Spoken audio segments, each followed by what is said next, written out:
The engine caught fire at 8,000 feet.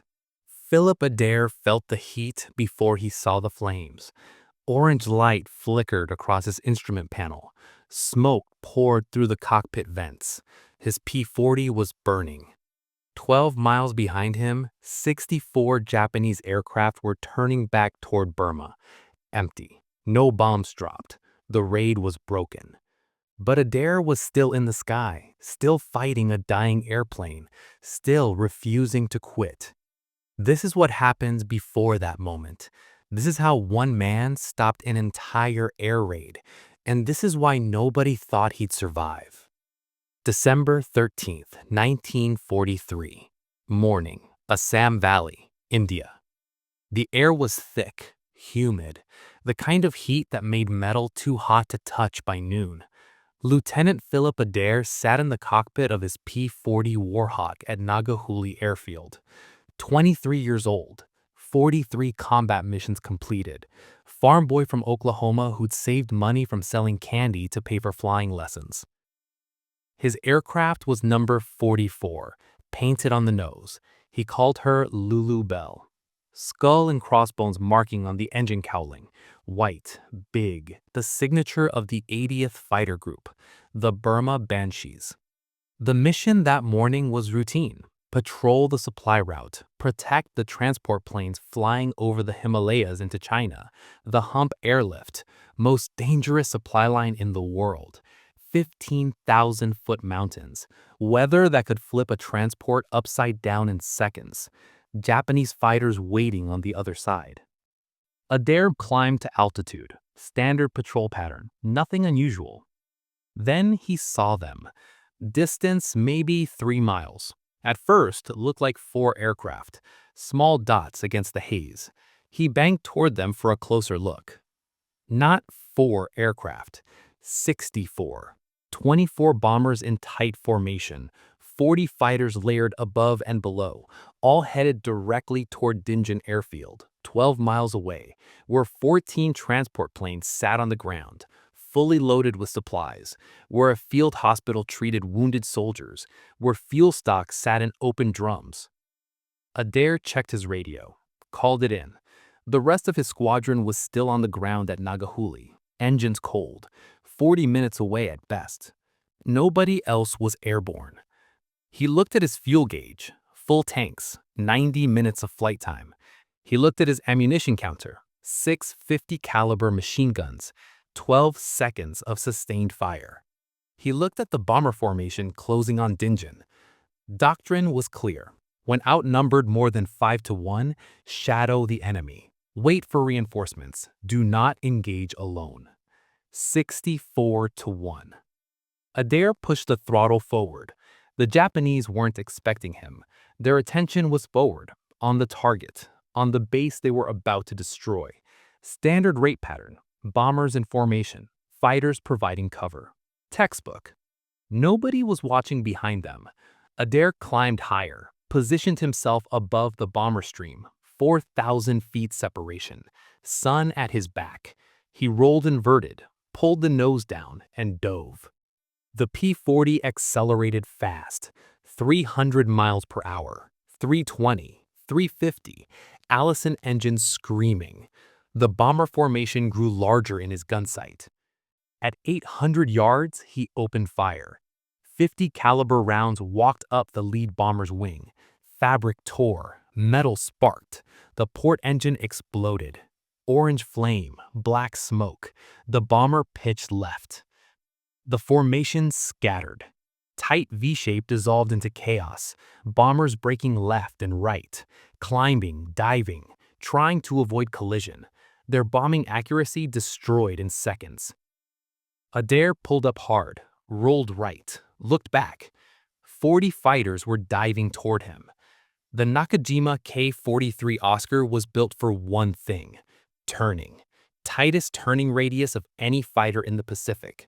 Butterfly combat flaps that let it bleed speed without stalling. Japanese pilots trained specifically to exploit this advantage. In the previous 6 months, Oscars has shot down 63 Allied fighters over Burma. The P-40 was faster, heavier, more durable. But in a turning fight, it couldn't match the Oscar. Standard tactics were simple. Never turn with them. Hit and run. Use speed. Extend away. Adair couldn't extend away. If he fled, the bombers would reform, complete their attack, destroy everything on the ground at Dingen. He had to keep them scattered, keep pressure on the formation, even if it meant fighting 40 fighters alone. 4 Oscars came at him from high left, finger 4 formation. Adair rolled, pulled the nose up, fired a short burst. Rounds missed. The Oscars broke right. He reversed, dove to maintain speed. 2 more dove from above. He saw them at 400 yards, pulled into a climbing turn, fired again. No hits. His ammunition counter showed 800 rounds remaining. Maybe 6 more attacks. Behind the fighter screen, the bombers were trying to reform, 3 groups attempting to close back into V formation. If they succeeded, they'd press the attack. 90 seconds until bomb release. Adair rolled out and dove at them again. 8 Oscars followed. The P-40 hit 400 miles per hour in the dive. The Oscars couldn't match that speed. He opened the gap, pulled out at bomber altitude, lined up on the right formation. Range 300 yards. He fired. Tracers converged on the lead bomber's right engine. The radial exploded in flame. The bomber rolled right, streaming fire. Its wingman broke to avoid collision. Adair kicked rudder, skidded left, fired out another sally. Rounds punched through thin fuselage skin. The K-21 had no armor, no self-sealing fuel tanks, designed in 1936, obsolete by 1943. But it could still carry 2,000 pounds of bombs. The Oscars closed again, 12 this time. Adair's fuel showed 162 gallons remaining. Ammunition counter read 650. The bombers were 19 miles from Dingen, 4 minutes to drop range. Then his coolant temperature spiked. The Allison engine was liquid-cooled. Coolant circulated through passages, absorbing heat, flowing through a belly-mounted radiator. At combat power, the engine generated extreme temperatures. Normal operating temperature was 210 degrees. Adair's gauge showed 230. At 250, the engine would fail. He'd been running full power for 11 minutes straight. The cooling system was designed for 20 minutes maximum at the setting. He had 3 options: reduce power, let it cool, abandon the attack; turn back, return to base, save the aircraft; continue fighting, risk engine failure over hostile jungle. The bombers were 17 miles from target, still within range, still a threat. Adair kept the throttle forward. 2 Oscars came at him head-on, closing speed over 600 miles per hour. Both opened fire at 500 yards. Muzzle flashes, 7.7mm tracers walking toward his nose. He fired back. 50 caliber rounds carried more energy, reached farther. At 350 yards, his rounds hit the left Oscar's cowling. The fighter shuddered, broke left, trailing white vapor. Adair rolled right and dove. Coolant temperature hit 240 degrees. The Sally bombers were 15 miles from target. 2 formations had reformed into bombing Vs. The third was scattered, struggling. Adair went for the lead formation again. 6 Oscars tried to intercept. He dove past them at 390, too fast to follow. At bomber level, he opened fire on the lead Sally. First burst hit the right wing root. Structure failed. Outer panel folded up and tore away. The bomber rolled inverted, entered a spin. No parachutes. The formation broke again, scattered in 3 directions. Bombing accuracy destroyed. Even if they dropped now, bombs would spread across miles of jungle, not concentrated on the airfield. Adair pulled up hard.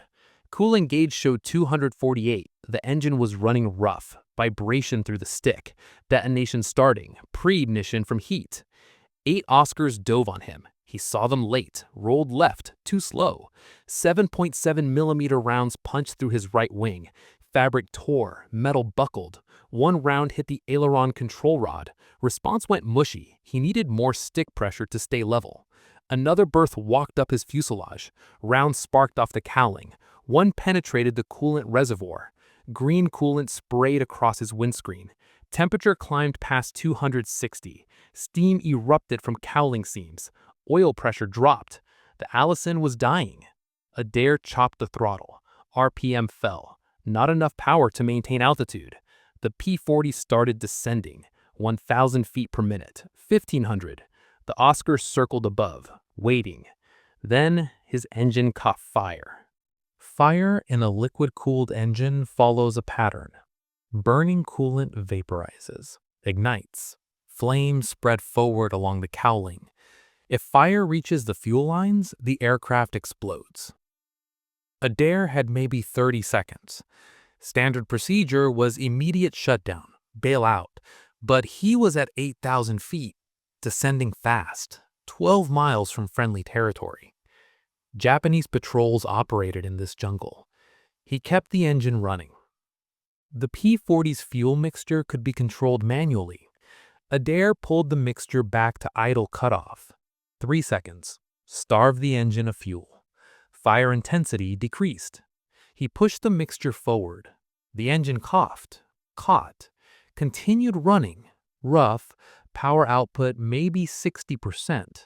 Not enough to climb, barely enough to stay level.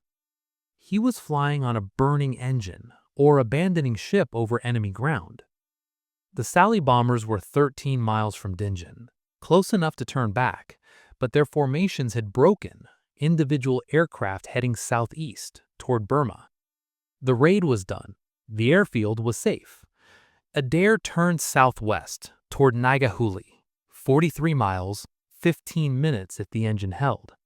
6 Oscars followed. At 7,000 feet, oil pressure hit zero.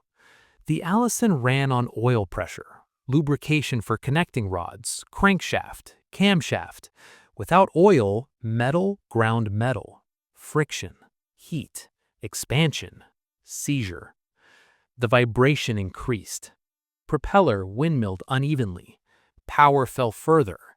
Airspeed dropped to 180. Stall speed was 120. He was losing margin. Behind him, the Oscars closed to 400 yards. They didn't fire, just watched, waiting for the engine to quit, waiting for him to bail or crash. One Oscar pulled alongside, close. Adair could see the pilot's face. The Japanese pilot gestured down, land, surrender, become a prisoner. Adair ignored him. At 6,000 feet, smoke filled the cockpit. Not engine smoke, electrical, wiring behind the instrument panel. The rounds that hit his fuselage had severed cables, damaged systems. Smoke burned his eyes, his throat. He slid the canopy open. Wind blast cleared some smoke, made breathing harder. Airspeed fell to 160. The Oscars backed off. No point wasting ammunition. The American was already dead. Crippled aircraft, dying engine, he'd crash in minutes.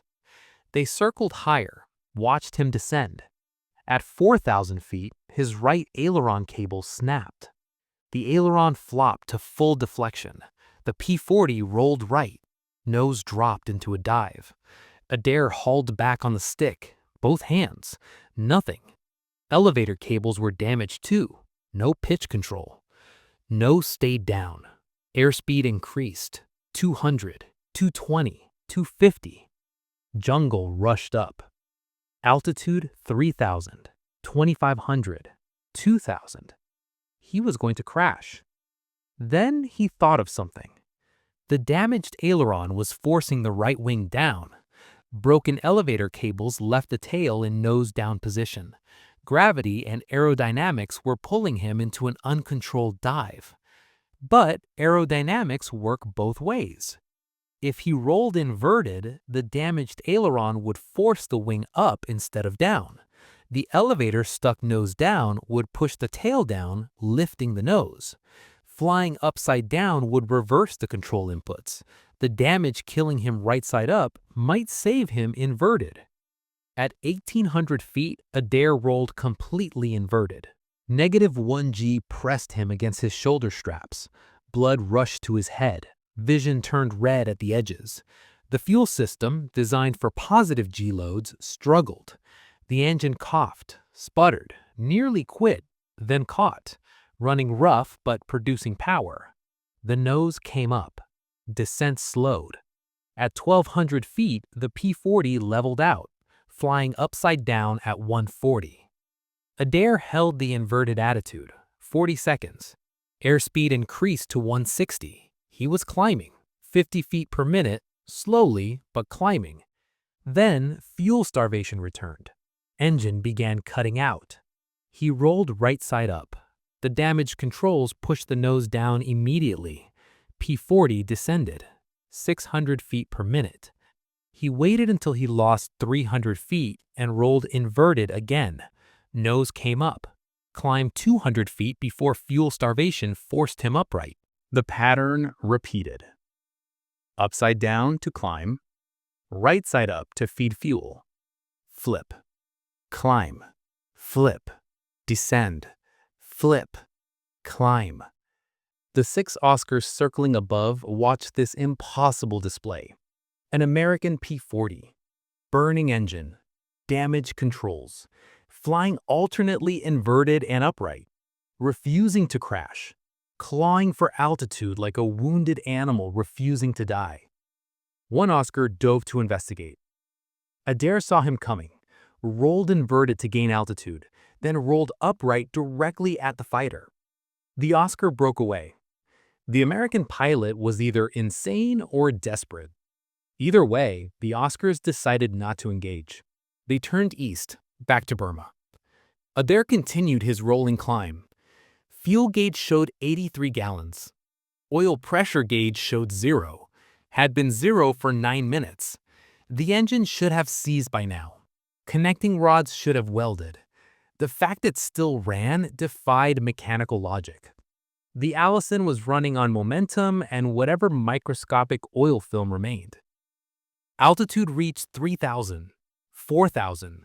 Nagahuli was 21 miles southwest, 11 minutes at current speed. His coolant temperature gauge no longer registered. The needle had melted. Smoke still poured from the cowling. Flames had died down. Either the fire consumed available fuel or lack of coolant starved it. At 5,000 feet, Adair spotted the airfield ahead. Runway, tower, revetments, safety. But he faced a new problem. Gear was hydraulic. Hydraulic system ran on engine power. His engine was barely producing power, might quit any second. If he lowered the gear and the engine died, he'd crash short with gear down.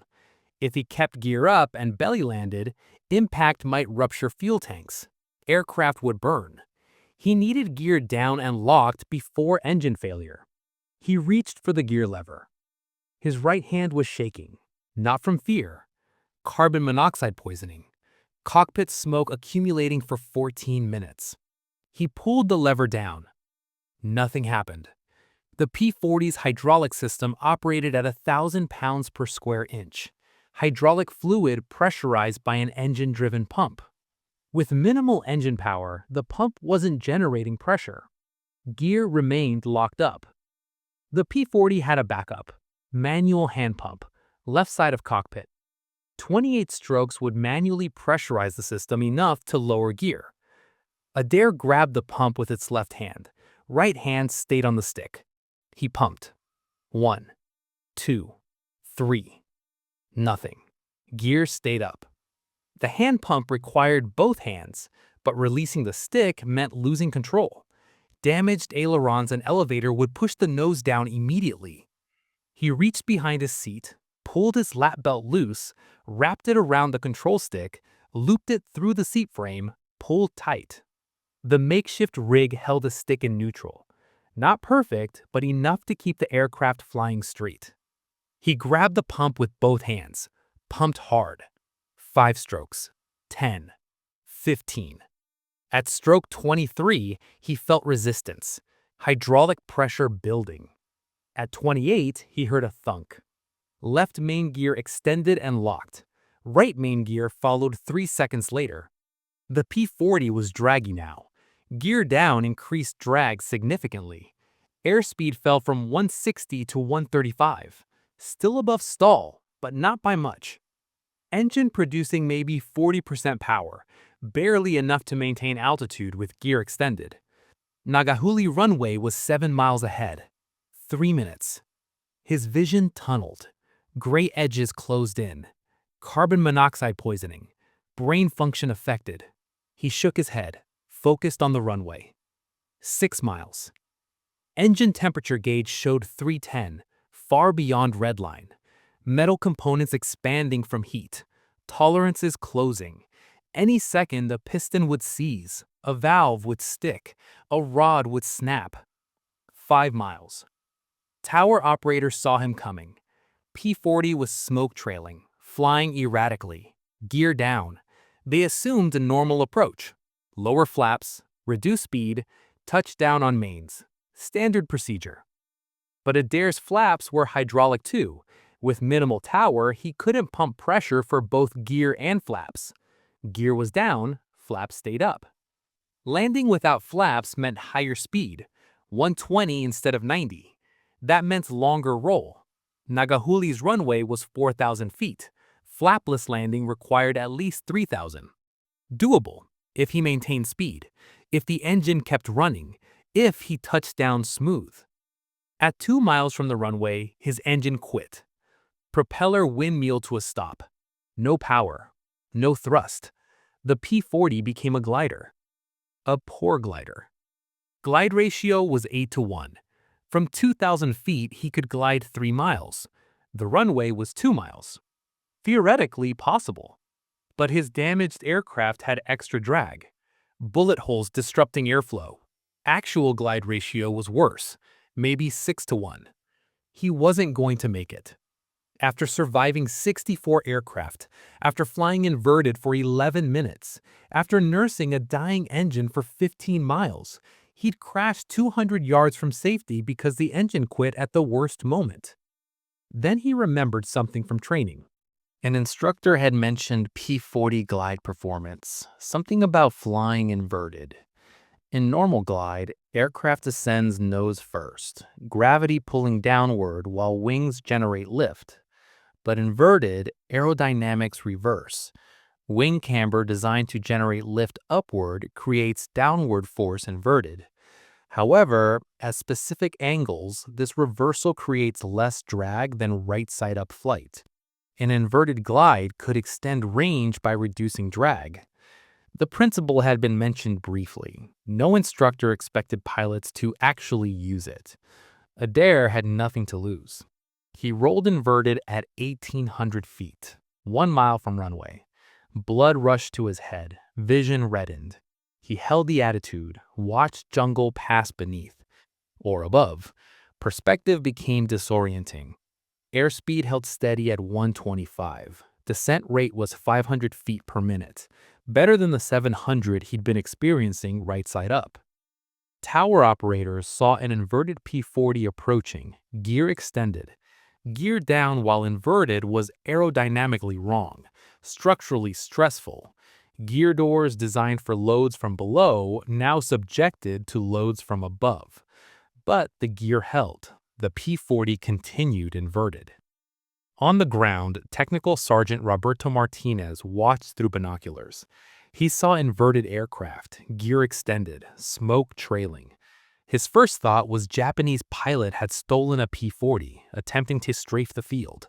Martinez ran toward the nearest 50 caliber position. 3 other crew followed. They reached the gun emplacement, began traversing toward the aircraft. Adair was at 400 feet, half-mile from threshold, still inverted.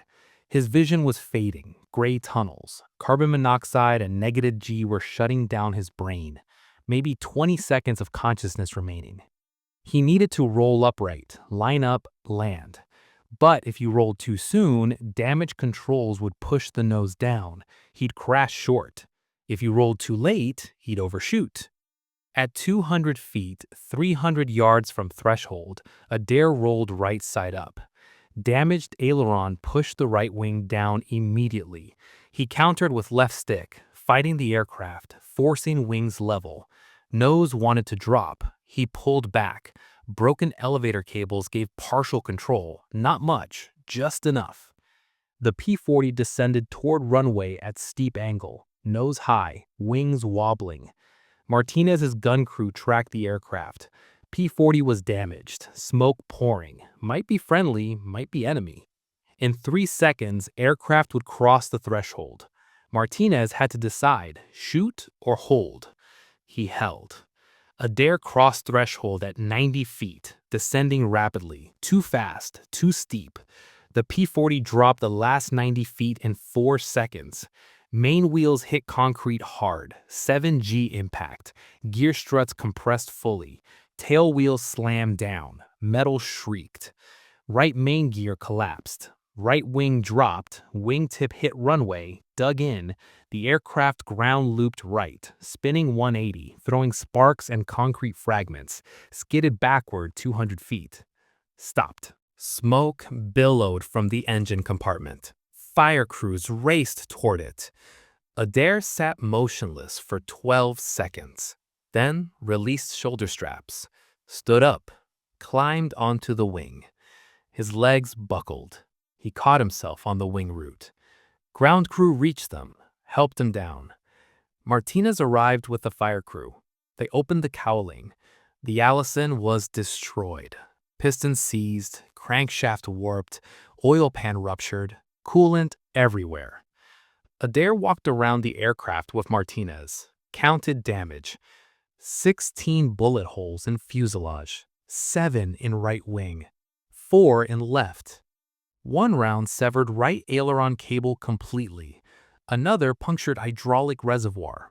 Third cut through 2 electrical bundles. Engine sustained catastrophic damage from overheating and oil starvation. Every cylinder showed scoring. 3 connecting rods welded to crankshaft. Coolant system destroyed. Lulubelle would never fly again. But Philip Adair had saved Dingen Airfield. Intelligence reports confirmed all 24 Sally bombers turned back without dropping ordnance. Japanese formations scattered 15 miles short of target. 40 Oscar fighters escorted empty bombers back to Burma. 0 bombs hit Allied facilities. 0 casualties on ground. 14 C-47 transports remained operational.